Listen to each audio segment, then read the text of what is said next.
இந்த வீடியோல சிறப்பு தீவிர திருத்த கணக்கீட்டு படிவத்தினை எப்படி நிரப்புறதுங்கிறத பத்தி பார்க்க போறோம்.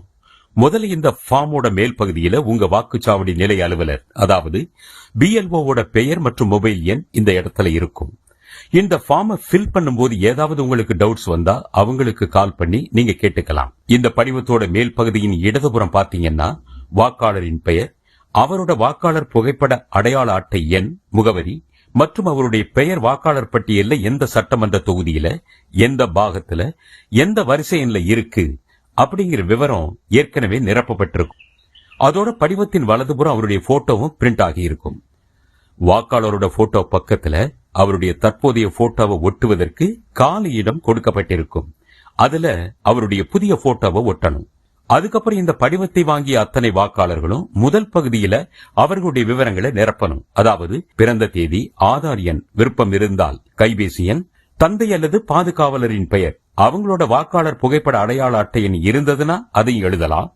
தாயாரின் பெயர், அவங்களோட வாக்காளர் புகைப்பட அடையாள அட்டை எண் இருந்ததுன்னா அதையும் எழுதலாம். துணைவர் பெயர், அதாவது கணவன் அல்லது மனைவி அவங்களோட வாக்காளர் புகைப்பட அடையாள அட்டை எண் இருந்ததுன்னா அந்த எண், இது போன்ற விவரங்களை எல்லாம் சரியா நிரப்பணும்.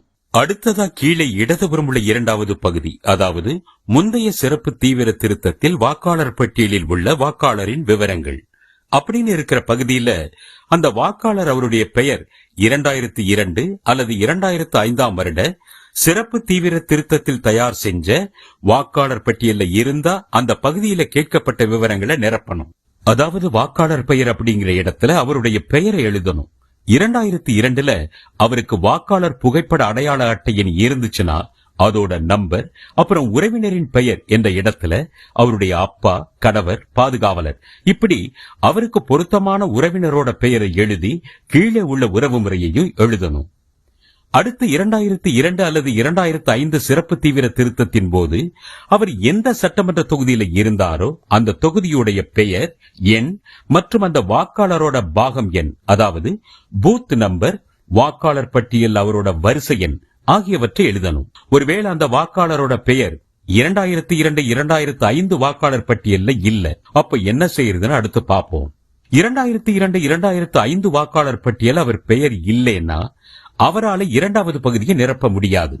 அப்போ இந்த மூன்றாவது பகுதியில அவரோட உறவினர், அதாவது அவருடைய அப்பா, அம்மா, தாத்தா, பாட்டி, இவங்கள யாராவது ஒருத்தருடைய பெயர் 2002 2005 வாக்காளர் பட்டியலில் இருந்ததுன்னா அவங்களுடைய பெயர் 2002ல அவங்களுக்கு வாக்காளர் புகைப்பட அடையாள அட்டை இருந்ததுன்னா அதோட நம்பர், அவங்களோட அப்பா, கணவர் பேரு நிரப்பணும். அடுத்து உறவு முறை அப்படிங்கிற இடத்துல அவர் வாக்காளருக்கு என்ன உறவு முறை அப்படின்னு எழுதணும். அப்புறம் அவர்களோட, அதாவது யார் பெயர் 2002 2005 வாக்காளர் பட்டியலில் இருக்கோ அந்த பெயர் இருக்கிற சட்டமன்ற தொகுதி பெயர், பாகம் எண், வரிசை எண் எல்லாத்தையும் ஃபில் பண்ணணும். இதை முடிச்ச பின்னாடி கீழே இருக்கக்கூடிய 3 உறுதிமொழியையும் பொருத்தமா ஃபில் பண்ணி வாக்காளரோட கையெழுத்து அல்லது கைரேகையை இட்டு, அவர் இல்லாத பட்சத்துல அவருடைய குடும்பத்தில் இருக்கிற 18 வயசுக்கு மேற்பட்ட நபரின் கையெழுத்து அல்லது கைரேகையை பதிவு செஞ்சோ